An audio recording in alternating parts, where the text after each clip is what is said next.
સુરતમાં આવેલા ભારે પૂર અને જળબંબોળની સ્થિતિ બાદ હવે અસરગ્રસ્તોની વહારે ડાયમંડ વર્કર યુનિયન આવ્યું છે। પૂરને કારણે રત્ન કલાકારોને થયેલા મોટા આર્થિક નુકસાન અંગે યુનિયન દ્વારા જિલ્લા કલેક્ટરને એક મહત્વપૂર્ણ રજૂઆત કરવામાં આવી છે।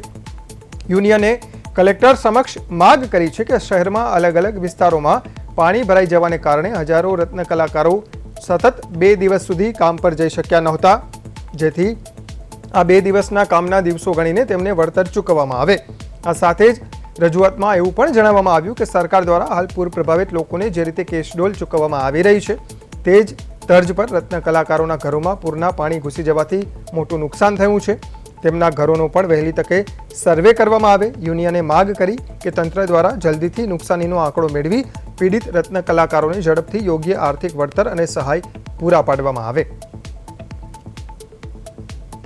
2 દિવસ ભારે વરસાદના કારણે જે પૂરની સ્થિતિ સુરતની અંદર સર્જાઈ છે, ત્યારે મોટા પ્રમાણમાં નુકસાન નાના જે ઉદ્યોગો છે, નાના જે દુકાનદારો છે એને થયું છે। ત્યારે સુરતની જાહેર જનતાને હું એક અપીલ કરવા માંગુ છું કે આપણે ઓનલાઈન ખરીદી ટાળીએ અને ઓફલાઈન ખરીદી કરીએ, જેથી કરી આપણે નાના ઉદ્યોગને ફરી બેઠા કરી શકીએ। સુરતની તાસીર છે કે આપણે એકાબીજાની મદદથી ઘણી બધી વાર આવી આફતોથી બહાર નીકળ્યા છીએ। 2006ની જે રેલ હતી એ રેલની અંદર પણ આપણે આવી રીતે એકાબીજાની મદદથી બહાર નીકળ્યા। તો વધુમાં વધુ જે આપણી જીવન જરૂરિયાત વસ્તુ છે ઓનલાઈન નહીં ખરીદીએ અને ઓફલાઈન ખરીદીએ।